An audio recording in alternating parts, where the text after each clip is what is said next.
Welcome back to Awakened Exchanges. I'm your host, Jay Rich, and you're listening to the 10th in my series on this giant and sometimes frustrating Great Awakening map. This episode is going to focus on the Galactic Federation, the Moon, and Mars. And as always, I am truly grateful to be here speaking with you today. I hope you're still enjoying our deep dive on this strange web artifact, and as always, you can email me about any other interesting topics or guests you might want to suggest. You can use the contact form on our website or contact me on Twitter at Awakened Exchanges. This is actually the last episode that's going to air before I'm officially on the road starting the podcast scouting trip to Austin. I'm going to be making a few stops along the way as well as numerous on the way back. I'll be sharing photos on Instagram and Facebook, as well as preparing some new show topics and interviewing some guests along the way. I'm extremely grateful to be able to take this opportunity right now, and I hope that it leads to great things for the podcast, the vapes, and the art community. I think that things are definitely progressing in the right direction, and I'm going to continue to use these mindfulness techniques to look at my life from a perspective of gratitude and keep reminding myself how lucky I am to be where I am today. I am also extremely lucky for the future that I get to be a part of because of where I'm at today. So I'm truly grateful that you are here to join me along the way and to share in these experiences in some way, shape, or form. Thank you all. We're going to get to these last few episodes of the map, but if you're just joining us or you haven't already seen it, you can still find a copy of the high-res map in our show notes and on our website at awakenedexchanges.com. And if you're checking out the Telegram channel or Twitter feed, you can see the highlighted version that I've made of the map to show how I'm grouping these topics together. And I know I've already given the disclaimer that we're talking about a lot of conspiracy theories in this entire series, but here it is again. So let's continue to keep that in mind when we decide how to weigh all of these things, all right?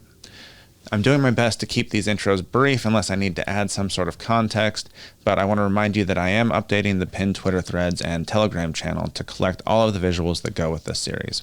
I hope you're enjoying the threads, and if you still need the link to the Telegram channel, it's in the show notes as well as on our website, and I hope that you engage with us in the exchange over there. Before we get to the Galactic Federation, here's a brief rundown of our sponsors. As always, I want to thank all of you personally for your support. Just listening and sharing this podcast with your friends gives me a reason to provide the best content I can. If you have the means and would like to contribute personally, please take a look at our Patreon page where you will get access to exclusive content and deals. There are already bonus videos available and more are on the way. As for our other sponsors, Awakened Vapes was the first of the Awakened brands and has been bringing you the highest quality, high terpene, CBD-only vape products since 2019. Genesis Pharms has been making the highest quality medicinal RSO, among many other fantastic products, starting with the medical community back before 2010. And last but definitely not least, the Caramel Corn Company, bringing you caramel corn the way it was meant to be. And remember, if you enjoy this podcast, please follow us on Spotify, subscribe to us on YouTube, or follow us wherever else you're listening. And if you can, please leave us a review or a comment on Apple Podcasts. It really does help spread the word. You can also support us on Patreon or connect with us on the social media of your choice. We are at Awakened Exchanges on Facebook and Instagram, and at Awaken Exchanges on Twitter. All right, now, stay tuned, and thank you for listening to Awakened Exchanges.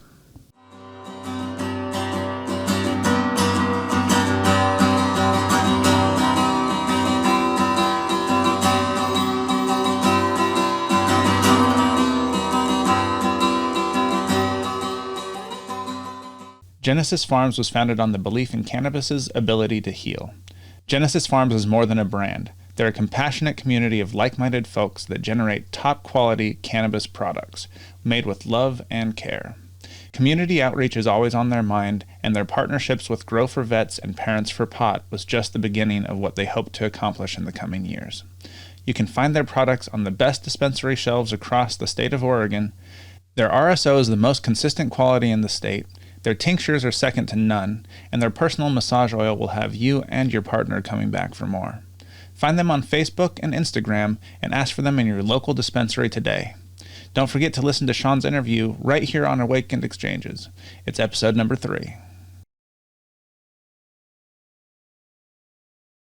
The Caramel Corn Company is bringing you caramel corn the way it was meant to be, made with premium ingredients in small, handcrafted batches and completely gluten-free.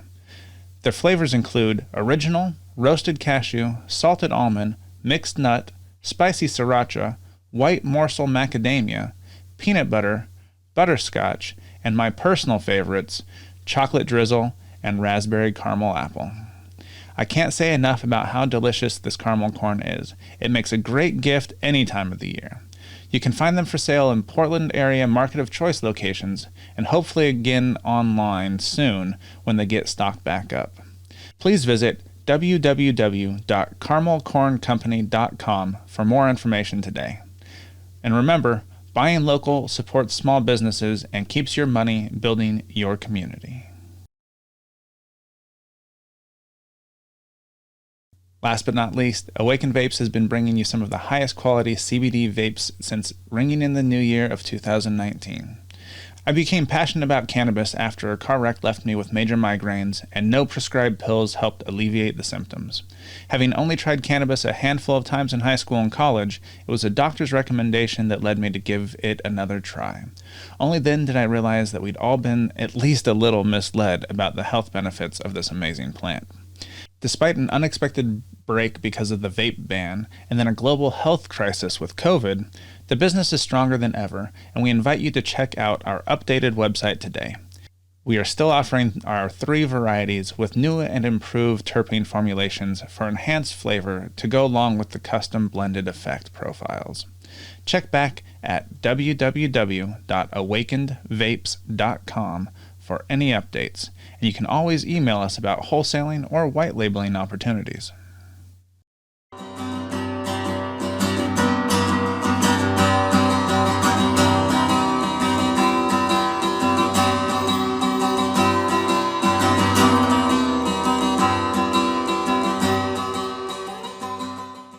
We're back again. This is our 10th episode involving the Great Awakening map, and I want to thank you for once again joining me on this special, extra deep dive edition of Awakened Exchanges as we continue to explore this rambling web artifact. Are you ready for this? All right, then let's get started and talk about the Galactic Federation. The map says the Galactic Federation consists of 6th density light beings in service to the one infinite creator. They are supposed to be the, quote, stewards of the Earth's evolution and spiritual development throughout history.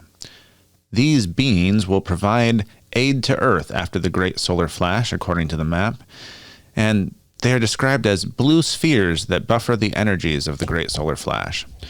Don't worry, though. The map says we have free will because they have a law of non-interference. That's right. Even though they're controlling our evolution and our spiritual development, we have free will, so don't you worry.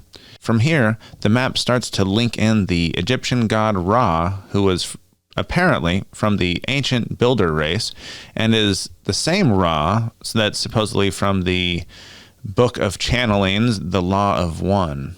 And that is Ra Tir-Ir, also the Blue Avian from the first part of this series, episode 18.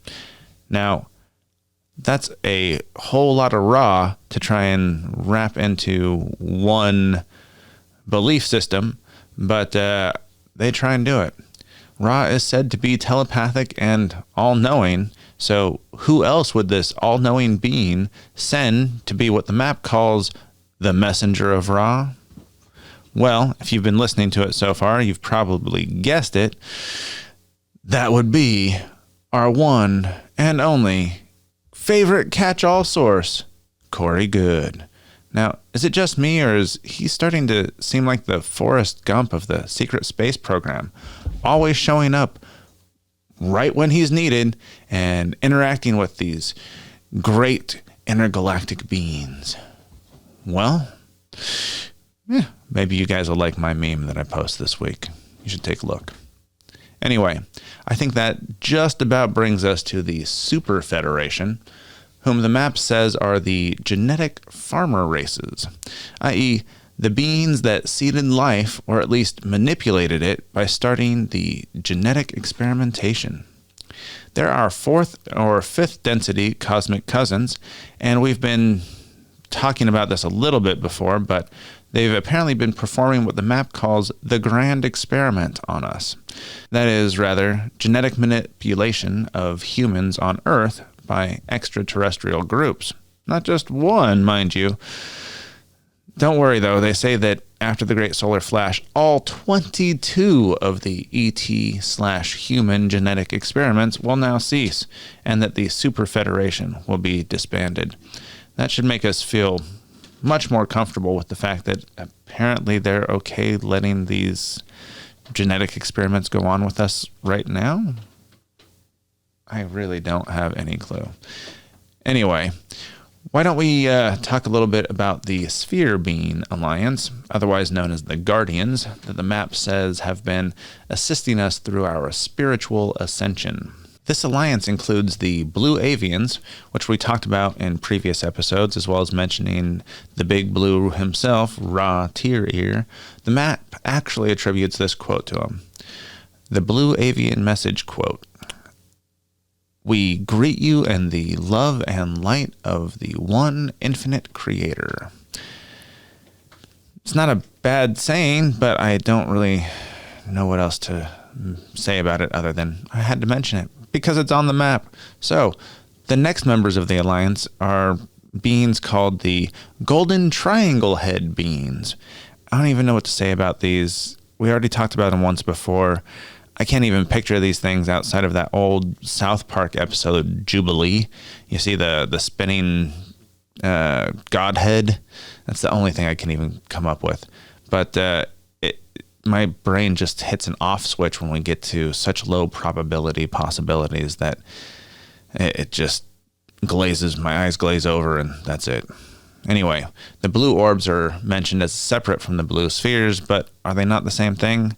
Does 5D just need a thesaurus, or did he actually find, quote, evidence of two completely separate spherical-shaped alien races that both happen to be blue?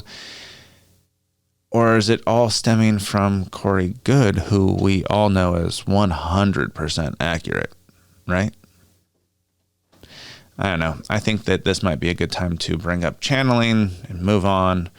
So the map mentions channeling in this section, which we've also talked about before, but the dictionary definition is something along the lines of the act or practice of serving as a medium through which a spirit guide purportedly communicates with living persons.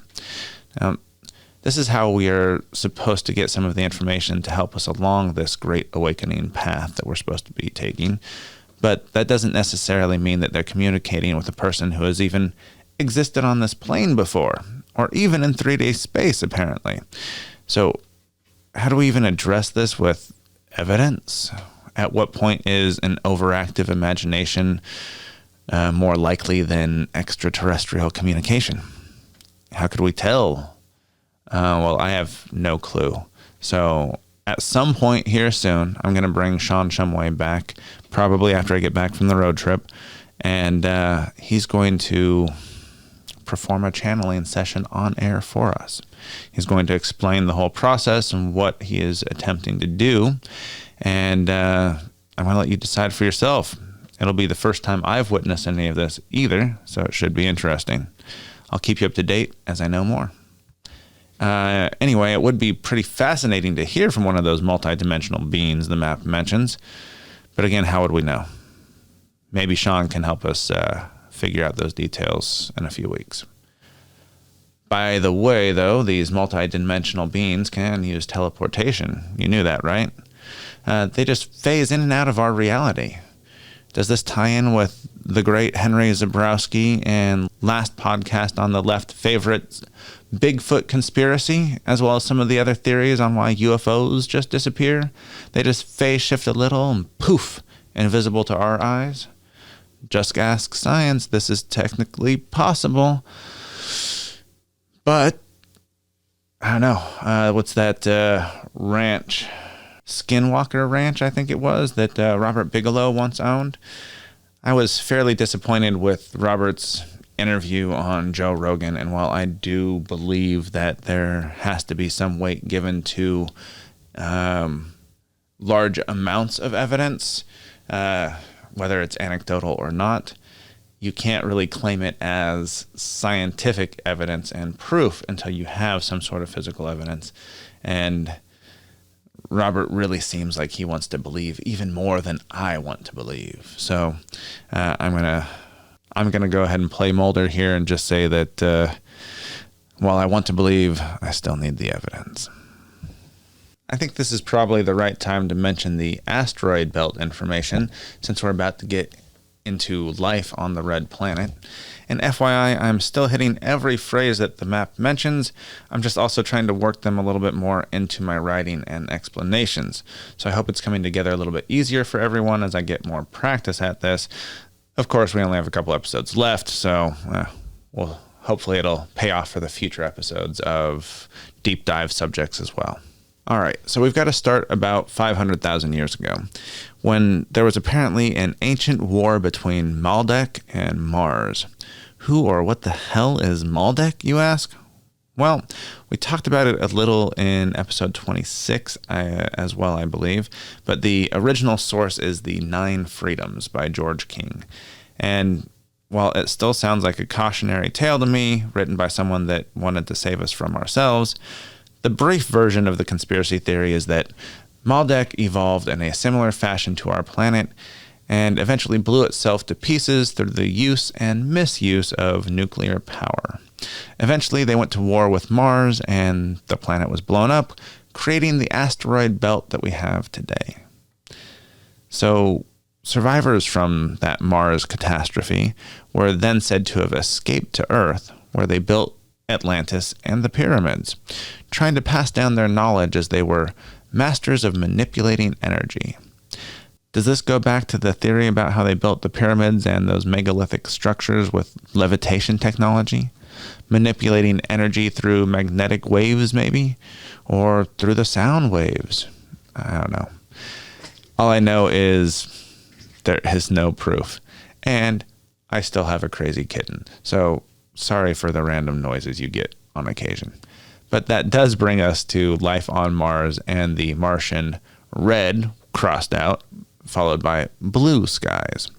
I thought that was a little odd, but I decided to research it. And originally I thought it was about the theory that Mars used to have more of an atmosphere and therefore blue skies.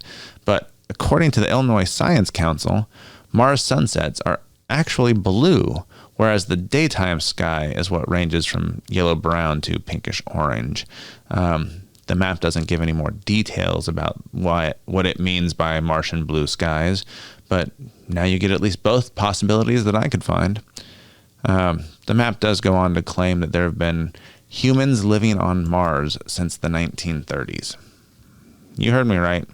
Now, most of the humans on Mars apparently live in a slave colony, though, and the ICC, that's the Interplanetary Corporate Conglomerate, which we've talked about a few times in the past, well, they use that slave labor, that human slave labor, to achieve their goals. What is that goal? More power and money? Isn't that always the goal? Most of this is apparently done in underground ICC bases, and that's where the 20 and back program comes into play as well. Remember, we're only hearing from those people that the memory wipe didn't work on, right? It's not that they're just making it up. Yeah, I'm not going to talk too much more about this again. We've covered it on those previous episodes, and you can go back and listen for yourself or explore yourself. Just remember to keep your sources in mind. Let's not forget about the inner Mars civilizations, though. The mantids are an insectoid race of aliens. Apparently, they still live in the underground caves of Mars. They didn't seem to have much to do with Cydonia, though. If the name Cydonia sounds familiar, that's probably because it's the famous location of the face on Mars. And most all of my listeners will have already heard of the face on Mars, but I have included pictures of it as well. But it's been shown to be a case of pareidolia, and that's assuming you believe NASA at least. And while it may be the most familiar formation on Cydonia, there are many others that the map claims exist there, including ancient ET ruins such as the Pharaoh's sarcophagus and supposed pyramids that are both mentioned. The next thing the map talks about is 19.5 degrees. And according to vortexmaps.com, when it's talking about that, it's likely talking about the fact that 19.5 degrees is the angle that's been found by researchers, including Richard Hoagland, whom we discussed extensively and repeatedly. Just like he says, the 19.5 degrees is repeatedly encoded in the structures of Cydonia. It is viewed as a signal in the noise, as some kind of a message left there by an intelligence. It's called T, the tetrahedral constant, because of its significance in tetrahedral geometry. A tetrahedron is a pyramid shape composed of 4 equilateral sides, like the Great Pyramids. The apex of a tetrahedron, when placed within a circumscribing sphere, one of the tetrahedron's apexes touching the North Pole and the other 3 touching the surface at 19.5 degrees south latitude. Why this number would be important to the builders of Martian structures is not quite clear, though Hoagland is theorizing it has to do with what he calls hyperdimensional physics. And that's where I decided we've already talked about that before, so I'm going to let you research yourself. We have 2 other things to cover as far as Mars is concerned, though. The first are the satellite/rover blackouts. And I'm going to include an article from the Daily Mirror published on September 24th, 2018. And in it, they talk about Tyler Glockner, who runs channel Secure Team 10, which currently has over 2.02 million subscribers. When NASA had another glitch on September 15th, 2018, Tyler took to YouTube to proclaim maybe they do not want that information making its way back to Earth. I would not put that past NASA myself. They've had several blackouts over the years. This is very suspicious. I think they are hiding something on Mars. I suppose it is possible that, but as far as me, Jay actually thinks about this instead of Tyler. While it's also possible, I think it's more likely that they really did have a glitch in communication with a drone that happens to be on another planet. And our technology is good, but at least the stuff we know about, it's still a stretch to speak with a drone on another planet. So I'm going to give them the benefit of the doubt. But the last thing before we move on will actually tie into the next subsection as well, and that is jump gate portals. This was a new twist on a familiar conspiracy to me, but I'm going to read a fairly lengthy section from krschannel.com, but I'm going to edit a bit for clarity. You can see the original by visiting the link in the show notes. However, this is my abbreviated version. It starts in El Segundo, California. In a CIA laboratory, there's an elevator that transports a human being onto Mars, or any other planet with a solid ground. Mars is well known because it has been tested many, many times for the test runs. This technology came about from reverse engineering of a crashed spaceship which was sent from Alpha Centauri, the constellation made famous from the movie Avatar. The scientists discovered that through the consciousness of a human or alien mind, the ship sets a destination you desire and opens up a wormhole in front of the ship which transports you to the destination of your liking. This sounds like Star Wars or Stargate type hogwash, but 2 of the top CIA officials have come out to talk about this jump room. Andrew D. Basiago has been the biggest and most resourceful evidence of this jump room, which was created from reverse engineering. You have to ask yourself, why were all these probes like Beagle 1, 2, and 3 sent to Mars? To see how it looks? No. NASA has seen enough of Mars. Much before they announced it with their phony mission of Beagle, the main function for sending Beagle to Mars was to set up the elevator of the jump room, which will act as the receiving and catcher for any object or human to be transported there. Right now, you must have another jump room available at the other end in order for you to go from place to place. The first time this was used was back in 1996 when they landed the first robotic rover on Mars, which they claimed was just a camera on wheels taking pictures and samples on Mars. The entire project was financed by German Nazis since the end of World War II era. The Germans were very, very intelligent, and they were the most advanced in science and mathematics compared to any other country, including the United States. It took over 40 years to solve the riddles and mysteries of the spaceship, which also contained the technology of the jump room. Where is this person getting his supposed facts from? As far as I can tell, it's the same single source interviews as 99% of these claims, where people are getting attention and telling stories with providing no physical evidence. They just look dumbfounded at you if you don't see it exactly the way that they do.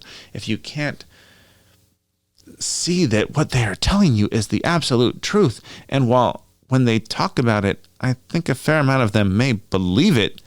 They've heard it from somebody who's heard it from somebody who's made it up or has taken a kernel and run with it. A jump room sure sounds like a transporter room to me. But Star Trek or not, it sounds like fiction. So I'm going to get to the NASA section, and let's continue our talk about NASA by first looking into what the 2007 book Dark Missions by Richard C. Hoagland and Mike Barra allege. According to a review on Graham Hancock's website, not written by him, mind you, and not saying it's associated with Graham Hancock, it's just a review of the book. Anyway, the review says that the book speaks to the increasing conviction felt by many Americans that their government routinely lies to them. I can agree with that.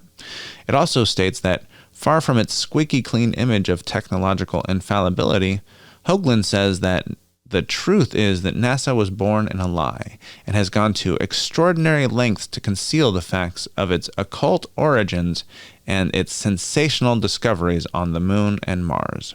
It alleges various NASA cover-ups, such as photo manipulation to hide lunar and Martian anomalies. And while that covers most of the NASA circle, actually, I have to touch on the map's claim that the moon landing was actually a 33rd degree Freemason ritual. That same article about Dark Mission mentions that the Freemasonic flag seen on the cover of the book was actually brought to the moon by 32nd degree astronaut Buzz Aldrin, and later ceremoniously presented to Scottish Rite headquarters in Washington, D.C. So which was it, 32nd or 33rd degree? Was the landing how Buzz got his 33rd degree? What is the significance of the flag itself? I don't know, but I will say that Buzz Aldrin has said some very odd things over the years, and while I would love to hear what he says about this nowadays, especially since his filter seems to be gone, I just don't know how reliable it is. It would probably have been more satisfying and revelatory to have heard in his younger years. Now we're getting into what the map says about the moon and the related conspiracies there. So I suppose I need to mention that the moon was artificially placed into Earth's orbit 500,000 years ago, you know. Yeah, that synchronous orbit is actually held by a tractor beam. It's got to be true, right? The map says so. Why was it placed there? Well, it doesn't say much about that, but maybe it has something to do with this John Lear quote that the map shares. In it, he states that the moon is a soul catcher. What's a soul catcher? Well, it's the physical thing that keeps us trapped reincarnating in samsara, apparently. On Coast to Coast, Lear said that a massive cube has been found on the moon, and that this cube is responsible for not only holding human souls here on Earth, but that after you die, the cube pulls your soul into it and then erases your memory and reinserts your soul into a new baby to repeat the process over and over again.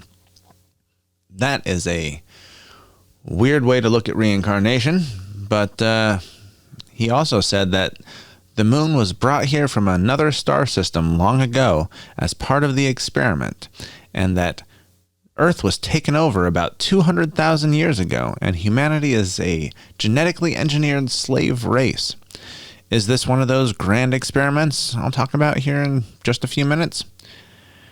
I don't know how anyone could say that they know for sure, but the map doesn't really say anything for sure, does it?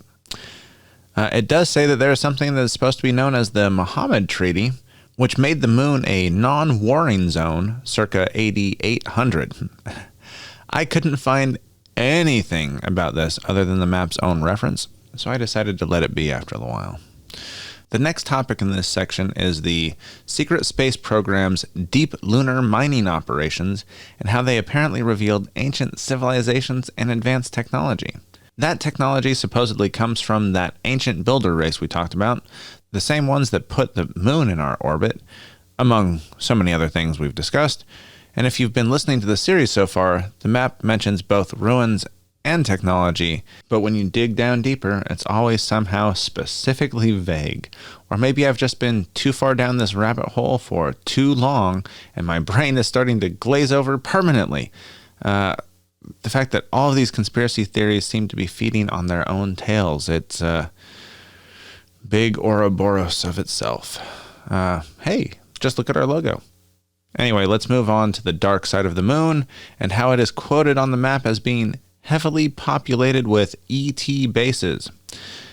Cloaked bases being mentioned right after that leads me to believe that even if we got images from the dark side of the moon, they'd still have some reason to claim that's why we couldn't see them.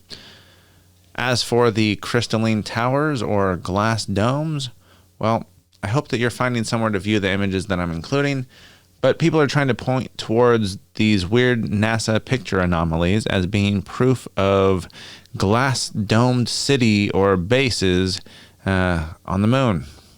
Oh, there's a old man's face right next to it too, though. Just take a look.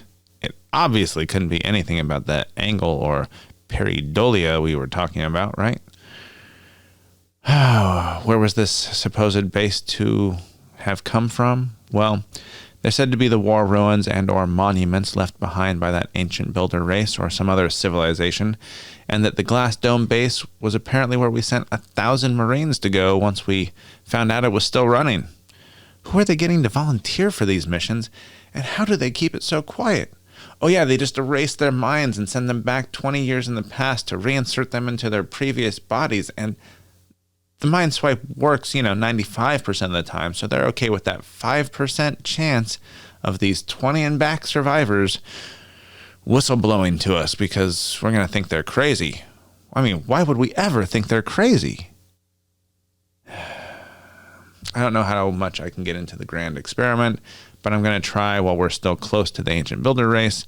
Apparently, after their reign, the other alien farmer races came in and started to experiment on us poor humans.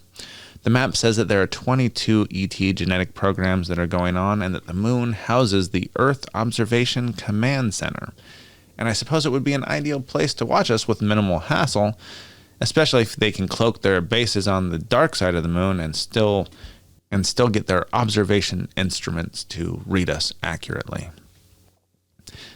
Anyway, the next phrase that the map throws at us is the hollow honeycomb moon, which is a theory that's been widely put around ever since NASA's seismic sensors detected the moon ringing or reverberating after a spent rocket stage would impact its surface. Now, that part is true, and we really do know very little about the moon. We take it for granted every night. It affects our gravity and people say our personality. That said, I'm not a huge believer in the more outlandish theories, such as the moon being a giant spaceship from that ancient builder race, just parked there like a broken down car, I suppose. I guess you can make an argument for most anything until we prove it, though, right? I'm thinking it's not the flying spaghetti monster. Well, how about those Nazi breakaway groups? This goes back to Admiral Boda and his spies from our first secret space program episode. And while we did get a lot of Nazi scientists, there are theories, some proven, that a lot of Nazis fled to places like Brazil and Argentina before the end of World War II. The more outlandish claims are that they also had a base in Antarctica. That was how they left our planet. And that's why the reptilians are said to speak German, after all. I think that's going to bring us to Lunar Operations Command, because I'll get more on Antarctica in just another episode or two. But apparently there are 3 Lunar Operation Command bases, LOC 1, 2, and 3, which the map does imply are underground bases. Apparently the Galactic UN must also meet in one of those bases, as they're mentioned in close proximity. But that's the dummy group that's used to appease those lower-level nations as they start to learn the truth, right? The Dark Fleet, on the other hand, also known as the Draco and Reptilians, or the Reptilian Alliance, also seem to maintain a moon presence. Would you be surprised to hear that the Greys do as well? Well, the map mentions a very weird combinations of words that I'm going to read out as a quote first and then try to explain the best I can.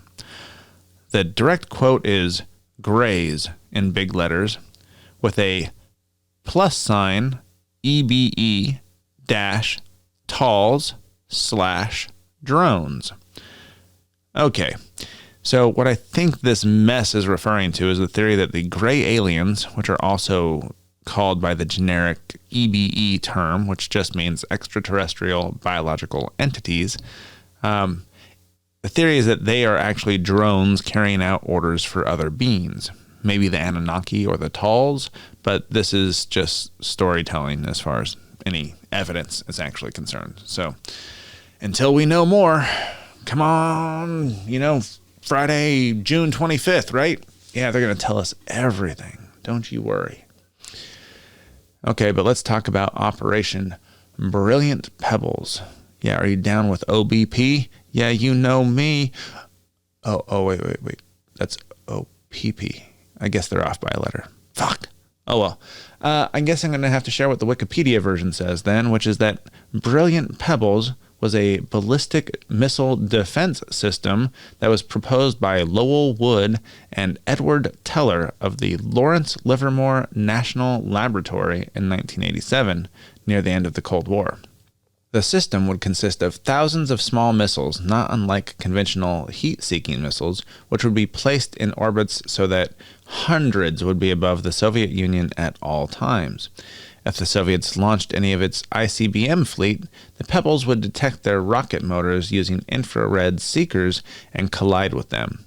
Because the Pebbles would strike the ICBM before the latter could release its warheads, the Pebbles could destroy several warheads with one shot. As the SDI design got modified, it raised its weight and cost, and while the original design called for around 10,000 missiles and would cost 10 to 20 billion, by 1990 the cost for just 4,600 missiles had ballooned to 55 billion. Fighting in Congress through the early 90s led to Pebbles' cancellation in 1993, at least officially. I wouldn't put it past us having some random shit up in space, but I guess we're going to talk about the rods of God at some point as well. Anyway, the next of the random phrases on the map is ET disclosure, which is, again, supposed to have happened after the Great Solar Flash.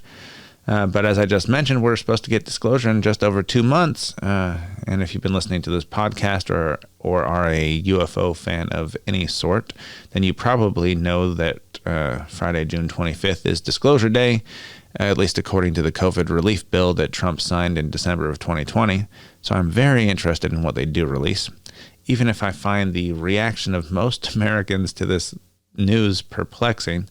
I mean, the government is flat out saying that these things are real and they don't know what they are. But what do? We shrug our shoulders and wait for the next COVID mutation news, which I get, but I'm just baffled. This is something that, UFO disclosure enthusiasts have been fighting for decades. We've wanted them to say that these things were real and that we're not crazy, and then they do, and we don't even acknowledge it. I suppose baffled is a good way to start the discussion on the time-space bubble that supposedly hides a secret ET base, though. So, while I believe this was referencing the home of the 9 that are in direct contact with the source and directing our fate, I'm just not sure what else to really say on that topic, as we've already discussed it once before. So let's talk a little bit about Buzz Aldrin. Now, he is a fascinating character, and as I mentioned before, he says some interesting things. One of those things was that he's quoted saying, and I did look up the interview where he said it, that there's a monolith on Phobos. Now, he didn't say it necessarily in the way that the map or the conspiracy theorists would have you believe. If you go look at the clip, it's kind of a wishy-washy thing. I think he's just saying monolith as in giant stone. I don't think he was necessarily meaning it the way that people took it. But there is a square little stone when I don't know. He said a lot of random things over the years, and it leads me to believe that he's still holding some secrets, but there's no proof or even direct statements that he's made about those secrets.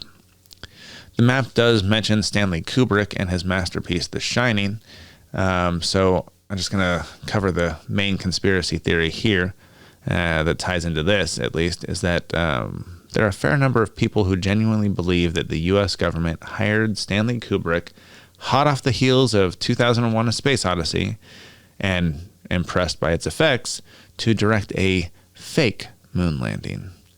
A blue sweater that Danny is wearing features a knitted space shuttle that says Apollo 11 on it, and that has led fans to believe it's Kubrick's covert confession. Others say that he was hired to direct that fake moon landing just in case we couldn't actually make it. So now, even though we did land on the moon, people say that the footage they sent back was Kubrick's, as the real footage didn't survive.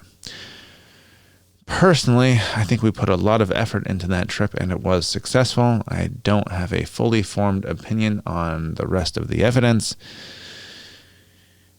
but I wouldn't put it past maybe them doing it as a backup plan. I could see that. Maybe Kubrick was even convinced that his footage was the real footage. Or maybe it is. Or maybe the history books are right and that it actually happened and we have the footage from it. One thing I am fairly certain of, though, the Sun Portal motherships, which seem to be referencing photos and videos that have popped up over the years, all lumped together as motherships, all floating around the sun. It's a very interesting topic, but as I haven't seen it for myself other than in video, and you can do anything with video these days, as we're living in a post-video truth kind of age. So amateurs can now make convincing videos in a matter of hours. So I'm just going to have to move on. I don't even know what would convince me short of my own eyes. And then how do you share that with somebody? Well, hopefully I'll get to attempt to do that at the ESETI camping trip at some point. So, to the SOHO satellite, or the Solar and Heliospheric Observatory, which turned 25 on December 2nd, 2020. I didn't delve much deeper into why it was on the map. I just saw that proponents claim that it's taken images of various things that NASA would obviously deny it had. One of those things I had mentioned earlier with Operation Brilliant Pebbles were the Rods of God, which I'm going to go ahead and move on towards here now.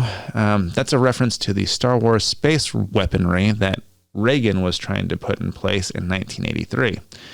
Conspiracy theories say that he did put them in place, and according to nationalinterest.org, an article that I'm going to be including in the show notes, by the way, pointed rods around 20 or 30 feet long and several feet in diameter would have been sent into space via rocket and housed on satellites.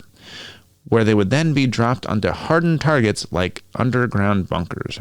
And while they wouldn't leave any explosive ordnance left over to cause problems later, traveling at hypersonic speeds of Mach 5 or greater, these so-called rods of God would be so completely devastating that they could forego any explosive payload, be it conventional or nuclear. It was supposedly too expensive and abandoned, but if you watch the second Avengers movie, Age of Ultron, then you can understand why dropping an object from above could be very devastating. This is a very interesting idea, and we have thought about implementing over the years. We really are quite clever at being atrociously destructive creatures, aren't we? I think this is actually going to be a shorter episode, but I think it's as good a place as any to wrap up for today. I hope that you join us back here next week as we take a quick break from the map for a 420 special. We did start this podcast as a cannabis-related podcast after all, and Awakened Vapes is still where this podcast evolved from, so I want to spend our first 420 talking about the history of cannabis. Don't worry though, there are only 3 more sections of the map to go, and I've got them all written out as of now, and they'll hopefully be recorded before I start my 420 journey. More on that to start next week's episode though, and thank you again for joining me here on The Exchange.